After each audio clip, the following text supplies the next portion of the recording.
Welcome friends, मैं हूं संदीप निगम और आज आपके लिए लाया हूं कैंटीन ऑर्डर सिस्टम। इसमें हम एक छोटा सा प्रोजेक्ट फिर से सभी चीज़ें उसमें बनाएंगे, जिसमें सबसे पहला काम जो हो गया वो डेटाबेस की प्लानिंग हो गई, फिर टेबल स्ट्रक्चर हो गया, फिर उससे रिलेटेड अगर कोई बिफोर ट्रिगर होते हैं तो वो हो गए, फिर आफ्टर ट्रिगर यदि हुए तो वो हो गए, या फिर रिपोर्ट की एसक्यूएल मतलब क्या क्या हम रिपोर्टिंग प्लान कर सकते हैं उसकी एसक्यूएल हम लिख लेंगे। और अगर यदि कुछ और इम्प्लीमेंट करना चाहें, स्टॉक वगैरह ऐड करना चाहें तो वो सारा काम हम इसमें कर लेंगे। तो पहले वीडियो में हम सबसे पहले इसकी प्लानिंग कर लेते हैं। तो अगर समझा जाए तो एक कैंटीन बना रहे हैं, तो कैंटीन में हो सकता है कि कोई आइटम या तो वो मार्केट से लेके डायरेक्ट सर्व कर देगा, या फिर क्या करेगा कि वो किसी चीज़ों को खुद यहाँ पर बना लेगा परचेज़ करके। ठीक है, तो हमें जो सबसे पहली रिक्वायरमेंट होगी वो होगी एक आइटम मास्टर की। तो मैं उसका नाम रख लेता हूँ MST आइटम। ठीक है, ये हमने उसका नाम लिया। अब हमें जो पहली रिक्वायरमेंट होती है वो हो गया आईडी का कॉलम, जिसे हम प्राइमरी की रख लेंगे और ऑटो इंक्रीमेंट रख लेंगे, है ना। ये हमारे फिक्स फॉर्मेट है, कोई भी टेबल बनाएंगे तो हमको ये चीज़ें तो करना ही है। अब आइटम में क्या हो सकता है, आइटम का नेम हो सकता है, तो मैं इसे बना लेता हूँ आइटम NM। और यहाँ पर इन दोनों को हम इधर शिफ्ट कर लेते हैं, यहाँ बता देते हैं हम बनाते हैं इंटीजर 10। आइटम नेम को बना लेते हैं हम वारकर 40, बहुत होता है। ठीक है, अब इसके बाद हमें क्या लग सकता है, इसके अलावा आप तो बहुत से ऑप्शन है कि आप मिनिमम स्टॉक मैनेज करना चाहते हैं या इसके इंग्रेडिएंट वगैरह कुछ नोट करना चाहते हैं तो आप सब कर सकते हैं। तो मैं उस तरह की कोई भी नहीं ले रहा हूँ, आप खुद अपने हिसाब से जो चाहें बढ़ा लीजिए। मैं जो प्रोजेक्ट से रिलेटेड हमको जो कॉलम काम में आने वाले हैं वही लूँगा। तो मुझे ऐसा लगता है एक हमें रेट ले लेना चाहिए, जैसे डेसिमल में 92 हम ले लेंगे। और एक मुझे ऐसा लगता है कि हमें स्टॉक के लिए CL रख लेना चाहिए। बाद में हम इसको इम्प्लीमेंट करके इसमें ओपनिंग और प्रोडक्शन वगैरह और कॉलम बढ़ा लेंगे। तो अभी केवल मैं CL का एक कॉलम इसमें और ले लेता हूँ, जिसको भी मैं 9,2 ही रख लेता हूँ। CL यानी क्लोजिंग, यानी जब हम ऑर्डर देंगे तो इसमें जो बैलेंस होगा उसी का ये ऑर्डर एक्सेप्ट करेगा। अब एक तरह से एक्टिव भी मान लो या इस तरह से मान लो, इससे ज़्यादा मुझे कोई रिक्वायरमेंट इस टेबल में तो नहीं लग रही। अब हम एक अगली टेबल बनाते हैं ऑर्डर की। तो ऑर्डर में हम क्या चाहेंगे कि आप कोई भी मोबाइल ऐप वगैरह चाहे तो बना के दे दीजिए फ्रंट एंड में, या फिर आप डायरेक्ट ऑनलाइन ही कोई वेब एप्लीकेशन से यहाँ पर ऑर्डर पंच करा दीजिए। आप इस तरह का कैंटीन बना सकते हैं कि आप एक से ज़्यादा आउटलेट भी इसमें मैनेज कर सकते हैं, है ना। थोड़े से आपको 1-2 कॉलम हो सकता है और बढ़ाना पड़ सकते हैं। तो हम क्या करते हैं, एक TRN ऑर्डर कर एक टेबल और बना लेते हैं, है ना। यहाँ पर भी सीधा सा सिंपल है, ID हमें इंटीजर 10 लेना है, प्राइमरी की में ऑर्डर को ले लेना चाहिए और इसे भी ऑटो इंक्रीमेंट बना देना चाहिए, जिससे हमारा ऑर्डर का मैटर एंड हुआ। अब हमें यहाँ पर लगेगा जो कॉलम बन सकता है वो हो गया TR-DT। इसमें DT-TM दोनों ले लो आप, मैं DT-M ले लेता हूँ, जिसमें डेट टाइम हम दोनों ले लेंगे। हम लिख भी देते हैं कि डेट टाइम वाला कॉलम होना चाहिए। इसके बाद आपको क्या लग सकता है, जिसने ऑर्डर बुक किया उसका नेम, तो आप बोल सकते हैं कस्टमर का नेम, तो CUST_NM ये ले लेते हैं हम वारकर 40। इसके बाद हमें क्या लगना चाहिए, अगर देखा जाए तो किस आइटम का ऑर्डर दे रहे हैं, तो जो हमने पहले टेबल बनाई है उसको हम लिंक कर लेंगे आइटम ID से। तो इसका जो है वो इंटीजर 10 ही ले लेंगे और एक तरह से इस पर फॉरेन की का हमारा कंस्टेंट लगा देंगे, ताकि कभी भी कोई गलती ना हो और वैलिडेशन हमारे प्रॉपर इसमें काम करके चले जाए।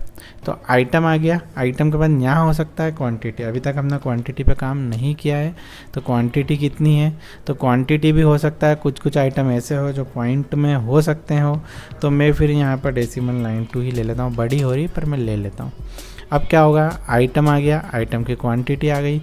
रेट हमें क्या करना होगा, हमें मास्टर से पिक करना होगा। तो रेट को हम क्या करेंगे, इंसर्ट के समय बिफोर ट्रिगर लिखेंगे, है ना। तो हम लिख सकते हैं कि बिफोर ट्रिगर या फ्रॉम मास्टर, है ना। FM लिख देते हैं, मतलब हमको इसकी वैल्यू मास्टर से लाना है ना। ऐसे जब भी प्लानिंग करते जाएं लिखते चले जाएं। अब क्या होगा, क्वांटिटी आ गई, रेट आ गया, एक अमाउंट का कॉलम बनाना होगा और अमाउंट को क्या करेंगे हम कैलकुलेट कर लेंगे। तो हम यहाँ पर C लिख देते हैं और कैलकुलेशन सीधा सा है, क्वांटिटी इंटू रेट। ये सब हमारी प्लानिंग का एक तरह से पार्ट हो गया। आप चाहो तो जो हमारा वर्चुअल कॉलम होता है वो बना लो, नहीं भी करो तो हम इस बार बिफोर ट्रिगर से यह सब चीज़ें कर लेंगे। मुझे नहीं लगता इस वाले में इससे ज़्यादा हो सकता है। अब क्या होगा, यह तो ऑर्डर बुक कर दिया, अब हमारे पास ऑर्डर आ गया। अब ऑर्डर आने के बाद यदि वो आइटम हम खुद बनाते हैं तो हो सकता है रेडी करने में कुछ समय लगेगा। तो हम क्या करते हैं, रेडी फ्लैग ले लेते हैं, है ना। रेडी फ्लैग अब मीशो का लेते हैं, इंटीजर ले लेते हैं, केवल 1 का ले लेते हैं, 10 नहीं लेते हैं, केवल 1 ले लेते हैं। और डिफ़ॉल्ट वैल्यू इसमें क्या होगी, 0। डिफ़ॉल्ट वैल्यू हम 0 सेट कर देंगे। और यदि रेडी को किसी ने 1 कर दिया तो इसका मतलब हम क्या मान लेंगे कि ये आइटम जो है बन चुका है ना। तो हम थोड़ा सा इसको स्पेलिंग को सही कर लेते हैं।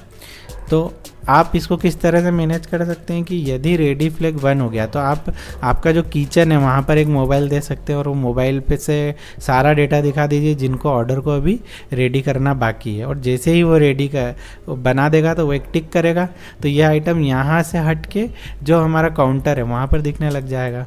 तो जब रेडी फ्लैग को यस करे तो हमें क्या करना चाहिए, रेडी का DTM मतलब कि किस समय पे ये रेडी हो गया, तो एक डेट टाइम का कॉलम हमें यहाँ पर भी बढ़ा लेना चाहिए। तो थोड़ी सी हम गैप रख लेते ताकि मुझे समझ में आ जाएगा कि ये कॉलम अलग है।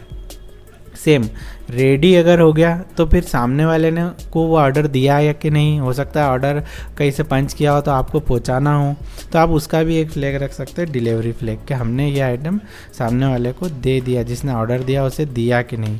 तो इसे भी सेम इंटीजर 1 रख लीजिए, डिफ़ॉल्ट वैल्यू इसकी हम 0 कर देंगे। और इसे भी एक डिलीवरी डेट टाइम रख लीजिए कि कब दिया, ताकि हम रिपोर्टिंग करते समय भी इनका कुछ उपयोग कर सकते हैं। तो मेरे हिसाब से टेबल स्ट्रक्चर के इसमें केवल इतना करने पे हम टेबल बना लेंगे, इससे ज़्यादा हमें कुछ करना नहीं होगा। अब अगर हम समझे तो रेडी फ्लैग और ये सब के लिए डेट टाइम सेट कराना होगी, तो ये सारे काम हमको क्या करना पड़ेंगे, बिफोर ट्रिगर पे लिखना होंगे। तो हमें इसके लिए यहाँ के लिए बिफोर ट्रिगर लगेगा, यहाँ के लिए भी हमें एक बिफोर ट्रिगर लगेगा कि जैसे ही आप इसे 10 करें तो डेट टाइम ऑटोमेटिक सेट हो जाए। कैलकुलेशन करने के लिए भी हमें बिफोर ट्रिगर लगेगा, ये वाला बिफोर अपडेट और बिफोर इंसर्ट पे हमको करना होगा। क्वांटिटी तो मैनुअल पंच होगी, मैनुअल एंट्री है ना। यहाँ पर अपने को मैनुअल एंट्री है तो हमें यहाँ पर क्या करना होता है, वैलिडेशन लगाना होगा। तो वैलिडेशन यहाँ पर क्या लगेगा कि जो भी हमारा मास्टर है इसमें जो भी यहाँ पे क्लोजिंग हो उससे ज़्यादा यहाँ पर एक्सेप्ट नहीं होना चाहिए। तो हमें इसको लिख देते हैं मैनुअल और वैलिडेशन, है ना। यहाँ पर हम वैलिडेशन लगा लेंगे। कस्टमर के नाम में कोई मुझे लगता नहीं है, आइटम हम यूँ ही फॉरेन की लगा लेंगे तो सब तरह से हो जाएगा। डेट टाइम जो है यह हम डिफ़ॉल्ट सेट कर देंगे, या तो आप फ्रंट एंड से भेज दीजिएगा या फिर हम इस पर भी करंट डेट को सेट करा देंगे। ठीक है, करंट डेट टाइम यहाँ सेट करा देंगे। और इतना मुझे लग रहा है कि इतना करने पर हमारा एक नॉर्मल प्रोजेक्ट जो भी हम चाह रहे हैं वो सब चीज़ें बन जाएगी। तो आशा है मुझे आपको किस तरह से हमने एक कैंटीन मैनेजमेंट ऑर्डर सिस्टम की प्लानिंग की है वो समझ में आ गया होगा। अब नेक्स्ट वीडियो में हम क्या करेंगे कि इस पूरा जो हमने डिफ़ाइन किया है इससे सबसे पहले वीडियो में हम टेबल स्ट्रक्चर पूरा बना लेंगे, फिर उसके बाद एक एक चीज़ को लेते हुए आखिरी तक इस प्रोजेक्ट को कंप्लीट कर लेंगे। इस प्लानिंग से रिलेटेड आपके मन में कोई भी डाउट हो, कोई कन्फ्यूज़न हो तो आप मुझे निसंकोच कमेंट कर सकते हैं। यह वीडियो कैसा लगा बताना ना भूलें। मिलते हैं नेक्स्ट वीडियो में। Thanks for watching.